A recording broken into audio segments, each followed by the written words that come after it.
Good morning friends, नमस्ते सबको। आप सभी कैसे हैं? आज मैं फिर आपसे एक भारत के भूगोल का अति महत्वपूर्ण टॉपिक डिस्कस कर रहा हूं। आज हम मानचित्र आपको दिख रहा है भारत का। आज हम फिजियोग्राफी के बारे में अध्ययन करने वाले हैं कि भारत की फिजियोग्राफी कैसी है और भारत में कितने प्रकार के भू आकृतिक प्रदेश और फिजियोग्राफिक डिवीजन मिल सकते हैं। अक्सर इस टॉपिक से चाहे यूजीसी नेट हो, एचटेट हो, सीटेट हो या और कोई कॉम्पिटिटिव एग्जाम हो, इस टॉपिक से अक्सर एक या दो सवाल पूछ लिया जाता है। फिजियोग्राफी के आधार पर भारत को 4 बड़े बड़े प्रदेशों में बांटा जा सकता है, जो इस प्रकार हैं। सबसे पहला रहेगा हिमालयन प्रदेश। हिमालयन प्रदेश रहेगा। नॉर्थ प्लेन ऑफ इंडिया रहेगा।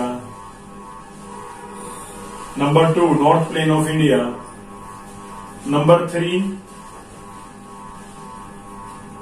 पेनिनसुलर प्लेटो रहेगा। नंबर 4 कोस्टल प्लेन और आइलैंड्स रहेंगे। तो फिजियोग्राफी के आधार पर भारत को इन 4 बड़े बड़े प्रदेशों में बांटा जा सकता है। हिमालयन प्रदेश, उत्तरी प्रदेश कहे जाते हैं। नॉर्थ प्लेन ऑफ इंडिया, जो राजस्थान से के थार से लेकर असम के मैदान तक विस्तृत फैला हुआ है। पेनिनसुलर प्लेटो, जो दक्षिणी भारत में लगातार दक्षिणी कॉर्नर तक फैला हुआ है कोस्टल प्लेन को छोड़कर। और कोस्टल प्लेन और आइलैंड, खासकर कोस्टल प्लेन से हमारा अभिप्राय नदी के डेल्टाओं से है, जो पूर्वी घाट के ऊपर विस्तृत हैं। पश्चिमी घाट पे ये मैदान नहीं है। आइलैंड्स, जिसमें अंडमान निकोबार और लक्षद्वीप दोनों शामिल रहेंगे। तो आज हम केवल हिमालयन प्रदेश के बारे में अध्ययन करने जा रहे हैं। आज का हमारा अध्ययन का विषय रहेगा हिमालय। हिमालयन प्रदेश में, जैसा आपको पता है कि हिमालय भारत का सुदूर उत्तरी भू आकृतिक प्रदेश है, जो हम कह सकते हैं कश्मीर से लेकर अरुणाचल प्रदेश तक 2500 किलोमीटर में फैला हुआ है। ये हिमालय के बारे में पढ़ रहे हैं हम। हिमालय का विस्तार कहां तक है? पश्चिम से लेकर पूर्व तक 2500 किलोमीटर तक। ये सवाल पूछा गया है एसटेट के अंदर कि हिमालय कितने किलोमीटर में फैला हुआ है। यह जो मैदान है, यह जो भूआकृतिक प्रदेश है, यह कितने राज्यों को शामिल करते हुए चलता है? J&K आता है, हिमाचल प्रदेश, उत्तराखंड, हरियाणा भी आता है इसमें। हरियाणा, पंजाब जहां शिवालिक है। उत्तर प्रदेश के कुछ हिस्से आते हैं, वेस्ट बंगाल आता है, अरुणाचल प्रदेश आता है और पूर्वांचल की इसमें पहाड़ियां भी शामिल की जाती हैं। हिमालयन प्रदेश का जो ढाल है और जो हम कहें चौड़ाई है, यहाँ पर ये लगभग 200 किलोमीटर चौड़ा है पूर्व के अंदर। पश्चिम के अंदर ये 500 किलोमीटर तक चौड़ा हो जाता है। यहाँ पर चौड़ाई कम है, यहाँ पर चौड़ाई अधिक है, जिसका मूल कारण ये है कि पश्चिमी भाग की बजाय पूर्वी भाग में दबाव अधिक है हिमालय के अंदर। इसी दबाव के कारण, इसी दबाव प्रेशर के कारण जो सबसे ऊंची चोटियां हैं, चाहे कंचनजंगा हो चाहे माउंट एवरेस्ट हो, दोनों पूर्वी भागों में पाई जाती हैं। हिमालय की उत्पत्ति के बारे में भी विभिन्न विचार हमारे सामने आज तक आए हैं। जो सबसे सर्वमान्य विचार आया है वो प्लेट टेक्टोनिक थ्योरी के अकॉर्डिंग है। प्लेट टेक्टोनिक थ्योरी बताती है कि इस उत्तरी विशाल प्रदेश का, पर्वतीय प्रदेश का निर्माण अंगारा लैंड और गोंडवाना लैंड के टकराने से हुआ है, अर्थात इंडियन प्लेट का यूरेशियन प्लेट के टकराव के कारण हुआ है। इसके मूलभूत स्थानों पर हम कह सकते हैं बीच में टिथित सागर था। टिथित सागर में जो मलबा जमा हुआ है, उसमें संपीड़न के कारण हिमालय का जन्म हुआ है। ये सबसे सर्वमान्य आज तक का थ्योरी माना जाता है हिमालय की उत्पत्ति के संदर्भ में। ये भी कई बार पूछ लिया जाता है। तो हिमालयन प्रदेश में हम अब देखते हैं हिमालयन का क्लासिफिकेशन किया जा सकता है। पूरे हिमालय प्रदेश को 3 जोन में बांटकर हम अध्ययन कर सकते हैं। पहले जोन का नाम रहेगा हिमालयन रीजन, दूसरे का नाम रहेगा ट्रांस हिमालय, तीसरे का नाम रहेगा पूर्वांचल हिल्स। ये 3 जोन मिलके हिमालय को पूरा डिस्क्राइब करती हैं। हिमालय इनमें शामिल होता है। सबसे पहले हम देखते हैं हिमालयन प्रदेश। हिमालयन प्रदेश को फिर से हम डिवाइड कर सकते हैं, आगे चलते हैं। सबसे पहले आएगा ग्रेटर हिमालय, महान हिमालय जिसे कहते हैं, देन आएगा लेसर हिमालय और देन आएगा शिवालिक। हिमालय फिर 3 भागों में बढ़ जाता है। सबसे पहले देखते हैं हम ग्रेटर हिमालय के बारे में। ग्रेटर हिमालय आपको पता है J&K से लेकर अरुणाचल प्रदेश तक 2500 किलोमीटर में ये फैला हुआ है। ये प्रदेश इस तरह से विभाजित होता है, इस तरह से पतली पेटी के रूप में ये पाया जाता है। ये हिमालयन ग्रेटर हिमालयन रीजन है, ये वाला।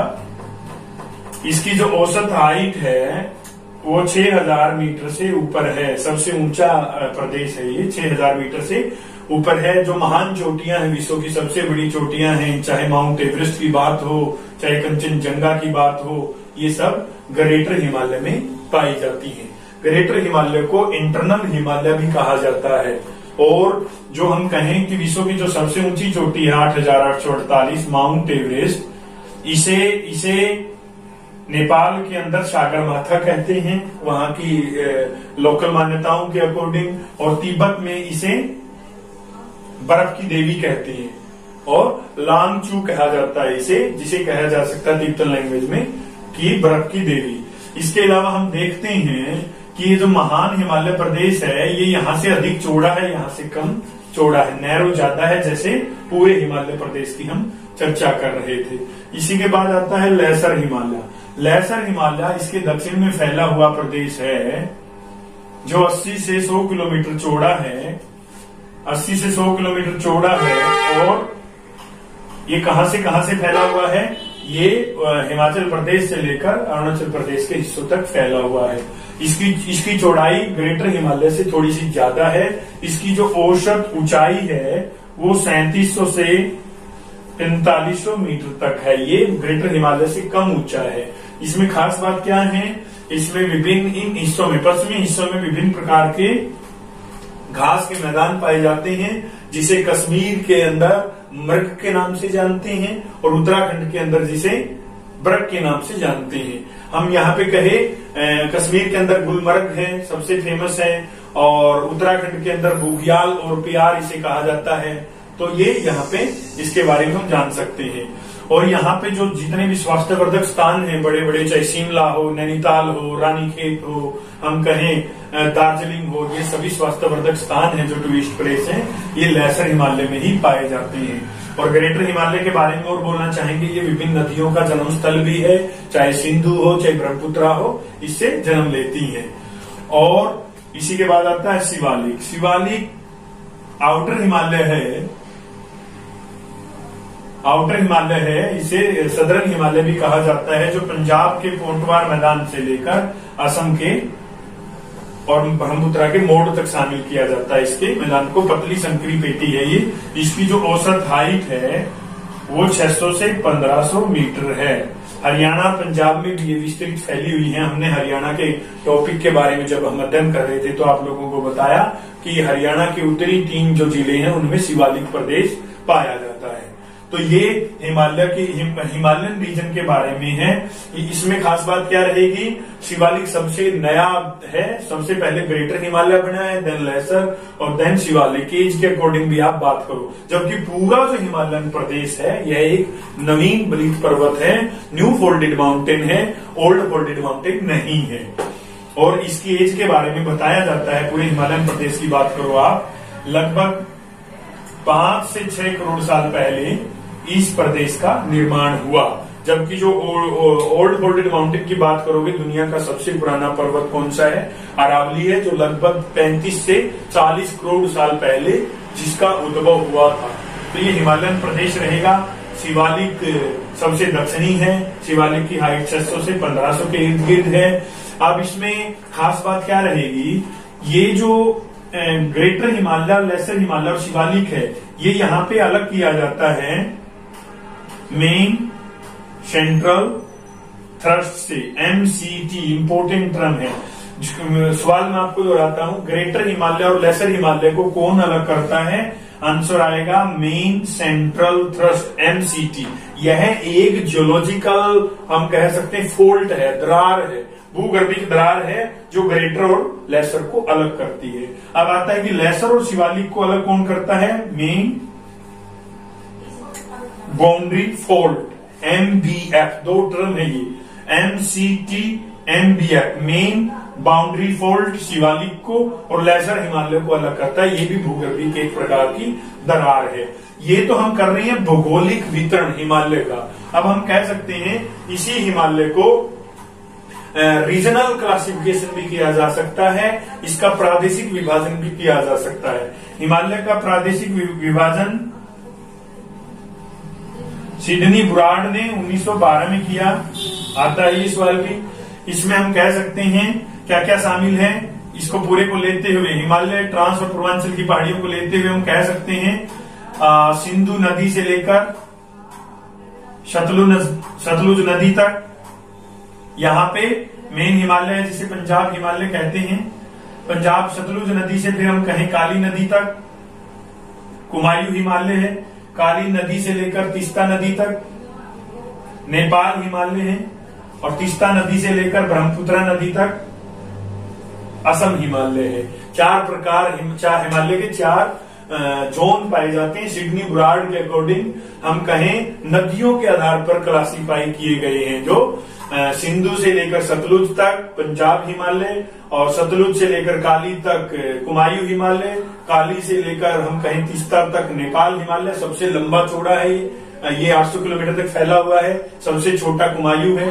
देन हम कहें तीस्ता से ब्रह्मपुत्र तक असम हिमालय। तो हिमालय का दोनों प्रकार का वर्गीकरण हमने देखा है जो भारत में मौजूद है, चाहे हम कहें भौगोलिक जिसमें ग्रेटर, लेसर और शिवालिक की बात की, और जिसमें हम कहें रीजनल प्रादेशिक विभाजन जिसमें हम कह रहे हैं पंजाब हिमालय, कुमायूं हिमालय, नेपाल हिमालय और असम हिमालय। इसके साथ साथ हमने MCT, MBF की बात की जो ग्रेटर हिमालय, लेसर और शिवालिक को अलग करता है। अब आता है trans Himalaya. Trans Himalaya greater Himalaya के उत्तर में है। इन प्रदेशों में ट्रांस हिमालय पाया जाता है। ट्रांस हिमालय सबसे उत्तरी सुदूर हिस्सा है भारत के, ये जम्मू कश्मीर के ऊपरी हिस्सों में पाया जाता है, शामिल है, उत्तरी हिस्से शामिल किए जाते हैं। अब यहाँ की सबसे जो ऊंची चोटी है हम कहें K2 ट्रांस हिमालय में ही पाई जाती है। कराकोरम रेंज ही कराकोरम रेंज में पाई जाती है, ये POK में आता है। यदि सवाल आता है कि भारत की सबसे ऊंची चोटी कौन सी है, किताबें लिखती हैं K2 को गोल्डविन आस्टिन भी कहते हैं, ये पोक में आता है। यदि अब बात करें हम स्वतंत्र भारत की, अब स्वतंत्र भारत की भी हम नहीं कहें, भारत में मौजूद सबसे ऊंची चोटी कौन सी है, POK को हटा के देखें तो राइट आंसर कंचनजंगा आएगा जो 8,611 मीटर ऊंची है। तो ये ट्रांस हिमालय में क्या है, ट्रांस हिमालय में कराकोरम सबसे ऊंची रेंज है। कराकोरम को बैकबोन ऑफ एशिया भी कहा जाता है, बैकबोन ऑफ हाई एशिया, ये टर्म बहुत बार स्टेट में आती हुई हमने देखी है। बैकबोन ऑफ हाई एशिया किसे कहा जाता है, राइट आंसर आएगा कराकोरम रेंज, कराकोरम रेंज को। तो इसमें से लास्ट के अंदर मैं बताऊंगा इंपॉर्टेंट सवाल कौन से रहेंगे। यहां से भी एक सवाल निकल के आ जाता है कि कश्मीर की जो घाटी है वो कौन से दो पर्वतीय श्रृंखलाओं के बीच में है, जास्कर एंड पीर पंजाल। ये नेट में भी क्वेश्चन आया हुआ 2014 में, Kashmir valley lies between Zanskar and Pir Panjal, इनके दो के बीच में है। तो आगे हम देखते हैं पूर्वांचल हिल। पूर्वांचल हिल्स में जो पूर्वोत्तर राज्य हैं वो हिल शामिल हैं, चाहे गारो खासी जयंतिया हो, पटकाई बूम हो, मिकीर की पहाड़ियां हो, ये सब इसमें शामिल की जाती हैं। तो ये हिमालयन जो उत्तरी भारत का उत्तरी प्रदेश है, पहला फिजियोग्राफिक डिवीजन है, उसका अध्ययन हमने किया है। हिमालयन प्रदेश, ट्रांस हिमालय, पूर्वांचल की हिल्स, इसमें हमने देखा है कि किस प्रकार से ग्रेटर, लेसर और शिवालिक MCT और MBF से अलग किए जा सकते हैं। अब सवाल आता है कि इसमें से कौन कौन से इंपोर्टेंट क्वेश्चन पूछे जा सकते हैं किसी भी कॉम्पिटिटिव एग्जाम में। जैसा मैंने कहा कश्मीर की घाटी किन दो पर्वत श्रृंखलाओं के बीच में है, ये पूछा गया है, जास्कर और पीर पंजाल। हम कहें ग्रेटर लेसर को अलग करता है, आंसर आएगा MCT। लेसर और शिवालिक को अलग करता है, आंसर आएगा MBF। एक बार ये भी आपने देखा हमने स्टेट में कि ग्रेटर हिमालय की जो औसत ऊंचाई है वो कितनी है, 6000 मीटर से ऊपर। लेसर की हमने बताई 3700 से 4500, और आउटर की हमने बताई आउटर हिमालय की 600 से लेकर 1500 मीटर तक ये पाई जाती है। इसके अलावा जो क्वेश्चन बनते हैं, चाहे बुग्याल प्यार पे हो, चाहे मृग पे हो, चाहे स्वास्थ्यवर्धक स्थानों पे हो, चाहे घाटियों पे हो, ये सब प्रकार के क्वेश्चन पूछे जाते हैं। शिवालिक से एक और क्वेश्चन निकल के आ जाता है कि शिवालिक में यहाँ पे अनेक छोटी छोटी घाटियां पाई जाती हैं, जिनको पश्चिम में दून कहा जाता है और पूर्व में जिन्हें द्वार कहा जाता है। दून से हम कह सकते हैं देहरादून, द्वार से हम कह सकते हैं हरिद्वार। ये क्वेश्चन भी पूछे जाते हैं। ये एक नदी घाटियां हैं, हम कहें नदी घाटियों के समान हैं, जिनका निर्माण जो हुआ है वो नदियों के निक्षेपण की वजह से हुआ है। एक और सवाल निकल के आता है कि जो इंडस वैली यहाँ पे उज्जी नामक स्थान पर एक गहरा गोर्ज बनाती है, वो सबसे हिमालय का सबसे गहरा गोर्ज है जो इंडस नदी बनाती है J&K के अंदर। तो बैकबोन ऑफ हाई एशिया किसे कहते हैं, काराकोरम को कहते हैं। इसके अलावा हमने सिडनी बुरार्ड ने कौन सा क्लासिफिकेशन दिया, सिडनी बुरार्ड ने रीजनल क्लासिफिकेशन दिया, प्रादेशिक विभाजन किया है। ज्योग्राफिकल डिवीजन में हमने 3 हेडिंग की है, हिमालयन, ट्रांस और पूर्वांचल। तो केवल हम छोटा सा टॉपिक ये लेके आपके सामने आए हैं, जिससे आप अच्छे से समझ सको। यदि हम उत्तर भारत के विशाल मैदान को, पेनिनसुलर प्लेटों को, द्वीपों को और तटीय मैदानों को शामिल करते हैं तो ये बहुत लंबा चला जाता है, फिर हमें वीडियो अपलोड करने में वह अन्य तरह की कई समस्याएं आती हैं। इसलिए छोटे छोटे टॉपिक के रूप में हम आपके सामने आ रहे हैं। तो मैंने आपको भारत की ऊंची चोटियों के बारे में बताया, सबसे ऊंची चोटी कौन सी है, विश्व की सबसे ऊंची चोटी कौन सी है, उसे नेपाल में क्या कहते हैं, उसे तिब्बत में क्या कहते हैं। तो ये विभिन्न प्रकार के आपके सवाल हैं जो आपको करने पड़ेंगे। एक अन्य विषय लेके हम फिर आपके सामने हाजिर होंगे। तब तक आप लगातार इन सभी टॉपिक का अध्ययन करते रहें। जहां भी आपको डाउट लगता है आप किसी समय भी कंसर्न कर सकते हो। बहुत जितना भी संभव होगा आपको जल्दी जवाब दिया जाएगा। और यदि आपको ये सभी टॉपिक पसंद आ रहे हो, चाहे भारत के हो, हरियाणा के हो, चाहे नेट के लिए जो मैं सिलेबस करा रहा हूँ वो हो, यदि आपको पसंद आ रहे हो तो आप इनको लाइक सब्सक्राइब ज्यादा से ज्यादा करें, क्योंकि लॉकडाउन के समय में हम चाहते हैं कि घर बैठे हम ज्योग्राफी सब तक पहुंचाएं, सबका इसमें फायदा हो। और कल भी मैंने आपको कहा कि नेट की तिथि बढ़ गई है, 16 मई तक हो गई है। जो भी वंचित है वो फॉर्म भर सकता है। आप सभी का बहुत बहुत धन्यवाद।